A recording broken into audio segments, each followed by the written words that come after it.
sepsis. Como tal, la sepsis ustedes saben que se da tanto en la edad adulta, en la edad pediátrica, en los ancianos, en todo paciente que tenga una infección, y la sepsis es la generación o la respuesta ante una noxa, ante una infección, ¿sí? Pero también se da en la etapa neonatal. Entonces, la sepsis abarca el 50% de las muertes en menores de 5 años, ¿ya? Y generalmente la mayoría de estas muertes van a llegar a ser durante el primer mes de vida. Obviamente cualquier tipo de infección me va a llegar a mayor riesgo de muerte y a un consumo de antibióticos hasta del 90% de pacientes internados. O sea, es alto.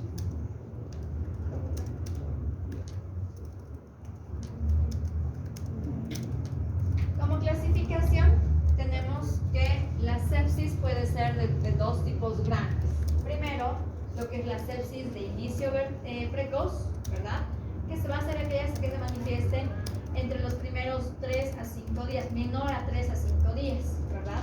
Y generalmente esta sepsis va a ser por infección de tipo vertical, por infecciones que existan en lo que es el canal genital materno y por la colonización a nivel del canal de parto.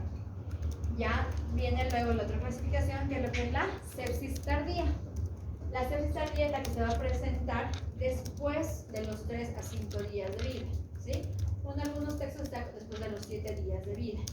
Generalmente esto está producido por infecciones de tipo intrahospitalario, de los bichos que están en la UCI, ¿verdad? ¿A través de qué? A través del personal de tipo sanitario. Nosotros somos los que podemos llevar a contaminación, ¿ya? Cuando no tenemos una adecuada manejo de lavado de manos, las manos que están contaminadas, cuando tenemos uso de material que no esté adecuadamente limpio o estéril o tratamiento contaminado, el uso de termómetros, ¿sí? Que ustedes saben que la limpieza de un termómetro con suerte es con alcohol, ¿sabes? Están transmitiendo infecciones de un lado a otro.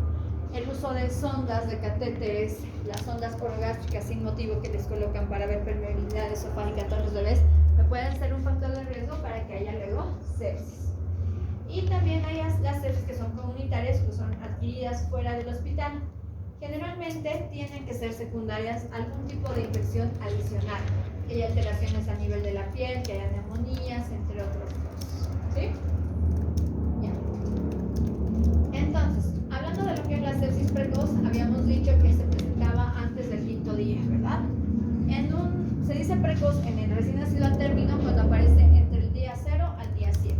Y en el recién nacido pretérmino cuando aparece entre los primeros 3 días. Es diferente eso. Tiene una incidencia más o menos, va del 1 al 11 por cada 1000 nacidos vivos, recién nacidos vivos, entonces una incidencia bastante alta. En los recién nacidos pretérminos su mortalidad es del 5 al 10% y en los pretérminos del 30%.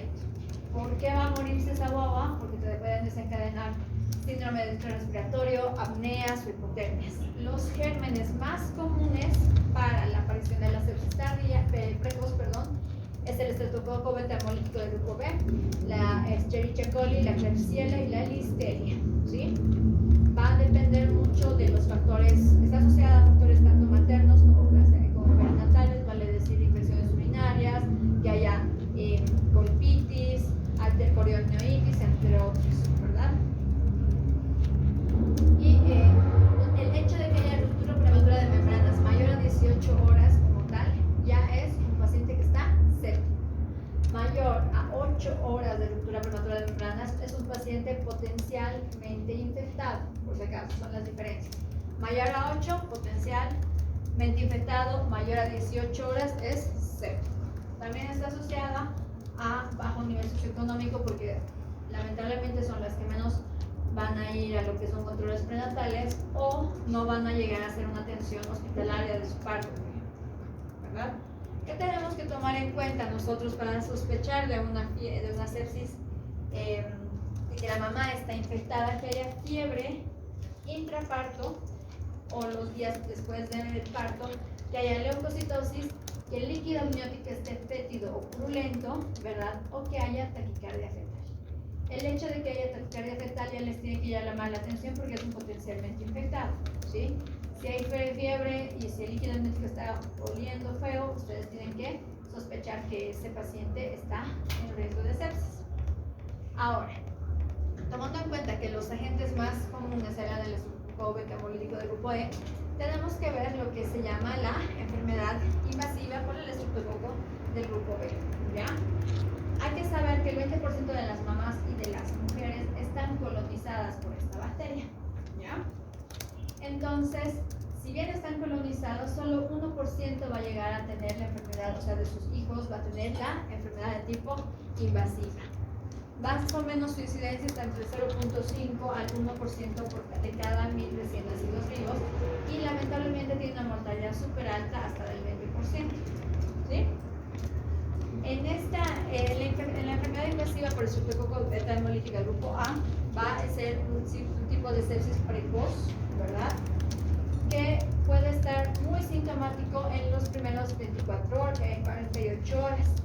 ¿Cuál va a ser su sintomatología? Respiratoria, apneas, neumonía, shock, meningitis.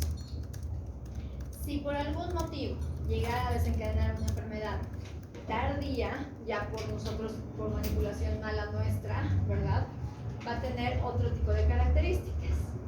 Ahora, esa tablita que ustedes ven ahí es la más importante tal vez, ¿verdad? Que son cuando haya infección por estreptococo beta-hemolítico del grupo E, ¿sí? Si es tardía, puede haber complicaciones, por algún tipo de complicación materna, que haya habido una infección urinaria que no haya, o una bacteria sintomática que no hayamos visto, que no hayamos tratado. Ustedes saben, valga la mezcla en este momento, que la bacteria asintomática solo tiene 3 criterios de tratamiento y uno de esos criterios es el embarazo, ¿verdad? Otros son tumores renales o inmunodeprimidos. Entonces, si nosotros tenemos la colonización de mi bacteria como tal, tendremos que hacer... Ay, perdón. ¿Quieren pizza? ¿Quieren pizza? Ya. Si tenemos la colonización o sospecha de colonización, tendremos que hacer la profilaxis antibiótica intraparto, ¿sí? Para evitar que ese bebé me desencadene una sepsis. ¿Cuáles serán la profilaxis? ¿En qué casos tendremos que dar profilaxis intraparto? Si la madre tiene cultivo positivo, tendrá sus últimas 5 semanas de embarazo, ¿verdad? Si hay un puro cultivo que es positivo en el embarazo actual, si hay antecedente de colonización previa, ¿verdad? O tiene una RPM mayor a 18 horas. ¿Qué tenemos que dar? Una megadosis de penicilina, ¿ya? Se puede dar ampicilina 2 gramos endovenoso o clindamicina cada 8 horas, 3 días antes del parto. Entonces, antes de que la boya llegue a estar infectada, ustedes deberían a esas mamás darle profilaxis. Ahora, si ya desencadenó la infección, pues tenemos que usar antibióticos. Antibiótico-terapia en la NEM. ¿Cuál es el problema de dar antibióticos en la NEM? Como tal, vamos a alterar, está queriendo aquí, lo que es el microbioma, ¿sí? La microbiota de ese bebecito va a estar modificada para toda su vida, ¿sí? Entonces, el dar antibióticos de manera muy precoz también es genera conflictos en lo que es el niño. Obviamente vamos a necesitar accesos vasculares. Dependiendo del esquema, pueden ser periféricos, pero muy frecuentemente llegamos a lo que son accesos venosos de tipo central. Obviamente me aumentan los días de internación, ¿verdad? Porque en los bebés, en los neonatos, sí hay que completar esquemas completos. Me va a generar que hayan resistencias antibióticas bien marcadas, va a generar un impacto familiar y a largo plazo puede ocasionar el uso de antibióticos en anterior. Está ya estudiado totalmente lo que es el asma, el eczema y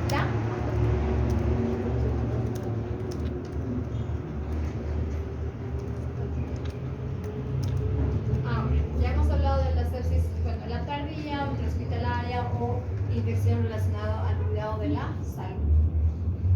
¿Sí? Ya. La tardía, como les decía, todas estas son como sinónimos más o menos. ¿Ya? Son aquellas infecciones en el neonato que se presentan después de los 7 días de vida. Y son ocasionadas por nosotros, ¿ya? Por mal manejo. Ocurren lamentablemente entre 50 a 100 veces más que en el adulto, entonces mucho más frecuentes. Hacen que se presenta hasta en el 22% de los recién nacidos internados más de 48 horas y es una causa muy fuerte de muerte y mortalidad, ¿verdad? Y si no los matan, los pueden llegar a generar secuelas muy, muy importantes. Entonces, ya sea la sepsis tardía o las infecciones relacionadas al cuidado de la salud, ¿verdad? Va a aparecer entre los mayor al tercer día en los prematuros, en los niños prematuros, o mayor al séptimo día en los maternos, ¿sí? Está asociada a factores de riesgo como ser el uso de, mientras más prematuro el requerimiento de UCIN, tienes mayor riesgo de tener una infección tardía. Entonces, los gérmenes que ocasionalmente van a llegar a afectar a este grupo son ya otro tipo, son los cocos, en el gran porcentaje de los casos, los cocos gram positivos como ser el estafilococo, epidermidis, que si bien son bacterias saprófitas como tal, pueden llegar a producirme alteraciones, el estafilococo minis, el estafilococo aureus, y generalmente el 90% de estos pacientes van a tener estafilococo meticilina resistentes. El 20% van a estar ocupadas por lo que es la Escherichia coli, la Klebsiella, Enterobacter, Serratia, Pseudomonas. Se dan cuenta, son patógenos intrahospitalarios netos. Y el 10% o al 12% máximo van a llegar a ser por cándida. Entonces, imagínense que les toque un estafilo meticilino resistente, ¿verdad? Que es propia de un UCIN. ¿Qué tratamiento tendrá que recibir? Ya son carbapenems. Pueden ser los carbapenems. Piperacilina, tazobactam. Exacto. ¿Alguno más?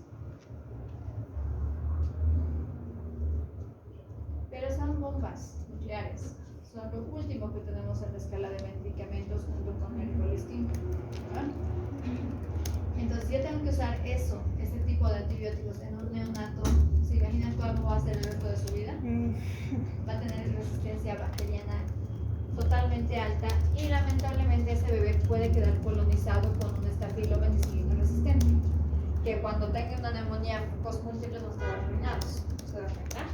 Entonces, ¿y por qué es bien importante recalcar esto? Porque como dice su nombre, la sepsis tardía está asociada a infecciones relacionadas con el cuidado de la salud. O sea, son infecciones que nosotros, como personas de salud, les llevamos a los bebés.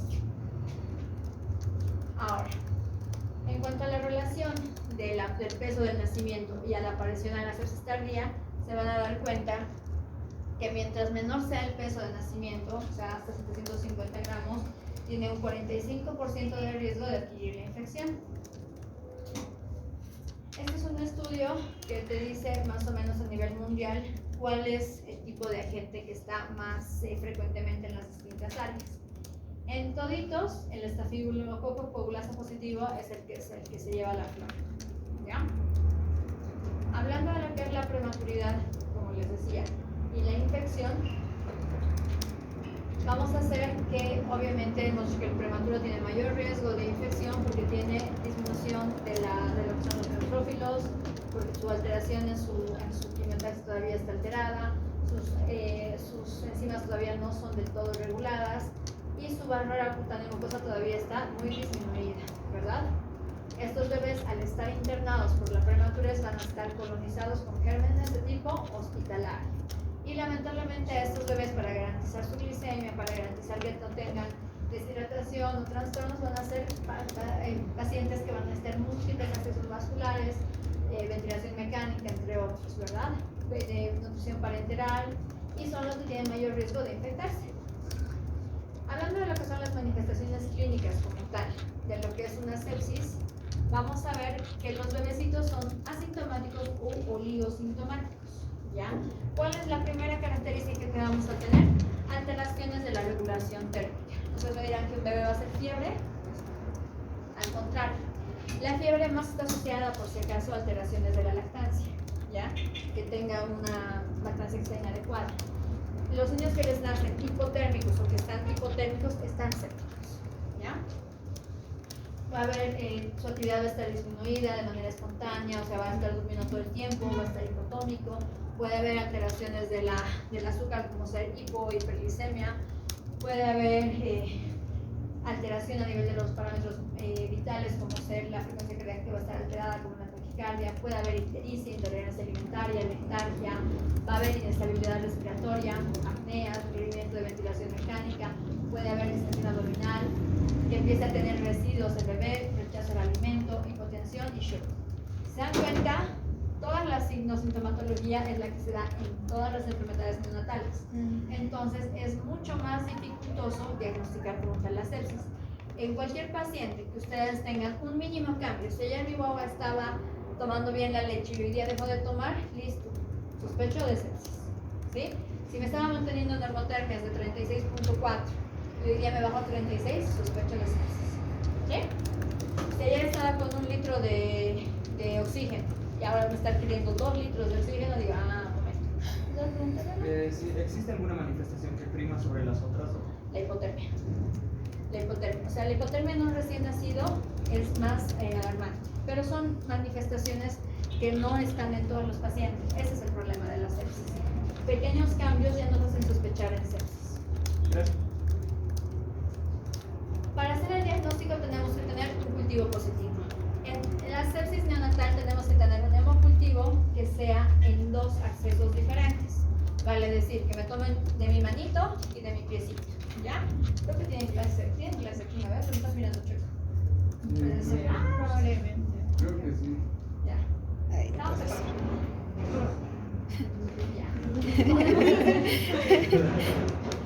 Ya, cultivo positivo, saquemos también. Podemos hacer también estudio de lo que es el líquido cefalorraquídeo, ¿verdad? En caso de que haya algún tipo de alteración neurológica. Si es líquido, si es una sepsis de inicio, no estoy nerviosa, precoz, todas imparadas, ¿verdad? Puede llegar a ser un riesgo de meningitis. Podemos hacer puro cultivo. Generalmente va a ser positivo en la sepsis de tipo tardía, ¿verdad? Hay algunos biomarcadores que pueden ser que nos den un indicio. Por ejemplo, si la serie blanca está entre menor a 5000 con neutrófilos menor a 2000, eso sí les llama la atención. Eso es sepsis. Valor normal de leucocitos en el recién nacido, en el primer día es de 21.000, ¿ya? Hasta el tercer día llegan más o menos entre 15 a 17.000. Entonces, menor a 10.000, que es lo nuestro, lo ideal, para ellos es algo malo, ¿ya? Si hay plaquetopenia menor a 10.000, si el PCR reactivo, si la procalcitonina está elevada, o si el índice de callados segmentarios es mayor a 0.2, pueden sospechar en sepsis. Aquí hay criterios como tal que pueden decir, el CIBEN es la Sociedad Iberoamericana de Neonatología, entonces son los criterios que te pueden decir más o menos que están ante la sospecha de sepsis, eso revísenlo. Esos son los parámetros que tenemos a nivel de lo que es el líquido cefalorraquídeo, en un recién nacido a término normal y en los que estamos sospechando que tienen algún tipo de alteración. El método, como les digo, el único gol estándar para definir sepsis es el hemocultivo por 2, ¿verdad? 2 puntos de acceso. Pero tenemos otros métodos, como ser los PCRs. El PCR multiplex es un PCR que ya hay obviamente en nuestro medio, en el cual tú agarras una muestra de sangre y puedes sacar la identificación de las cápsulas, de las superficies, de múltiples bacterias. Es un método que es rápido, que es relativamente económico, salud, dinero, amor y muchas cosas. Entonces podemos identificar los gérmenes. Ya teniendo los gérmenes, nosotros tenemos que dar tratamiento, ¿verdad?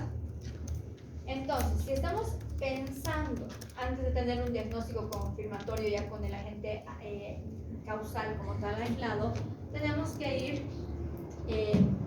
ver el primer esquema de tratamiento pensando en los gérmenes que son los más causales. Si es una sepsis inicial que es por el canal vaginal, tendré que ir a los gérmenes de mi canal vaginal.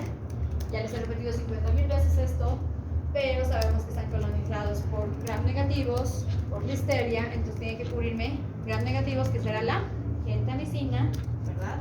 Y listeria la amikacina, ¿verdad? Entonces, si estoy sospechando que es una tardía, que estoy pensando que es de mi UCI, tendré que ir a esquemas, no voy a ir por el primer esquema, tendré que ir directamente al segundo o tercer esquema. Será cefamica, o sea, cefotaximamicacina, o banco imipenem, meropenem, entre otros. Y ya obviamente entre todo eso está ya saliendo lo que es mis cultivos. Este es un artículo que tienen la obligación de leer como médicos que sobreviven a la sepsis, ¿ya? Porque aquí van a tener más o menos estudios constantes de lo que es sepsis. ¿Cuánto tiempo durará mi tratamiento antibiótico? Pues depende qué bacteria estemos teniendo. Si es un estreptococo betamolítico del grupo B, puede durar hasta 10 días, a 14 días tiene riesgo neurológico, pero más o menos en promedio de todo se trata entre 10 a 14 días. No existen esquemas cortos, salvo tengamos cultivos que sean negativos y haya mejora clínica significativa. Ahora, eso en cuanto a sepsis. Pero tenemos lo que son las infecciones asociadas al cuidado de la salud, porque como les decía, estas son las que vamos a tener que nosotros pasar a los niños, ¿verdad? O no solo a los neonatos. ¿Cuáles son los factores para que existan esas infecciones? Primero, ser médico.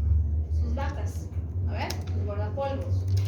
¿Cuántos de ustedes salen con sus guardapolvos a comerse sus tucumanes?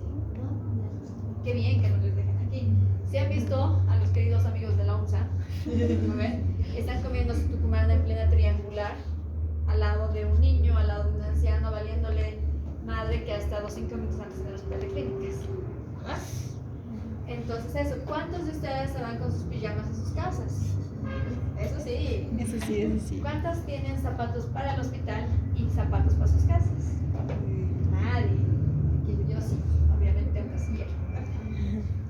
Entonces son esas cosas que vamos a nosotros llevar sin darse cuenta, están colonizando a sus familias, por si acaso.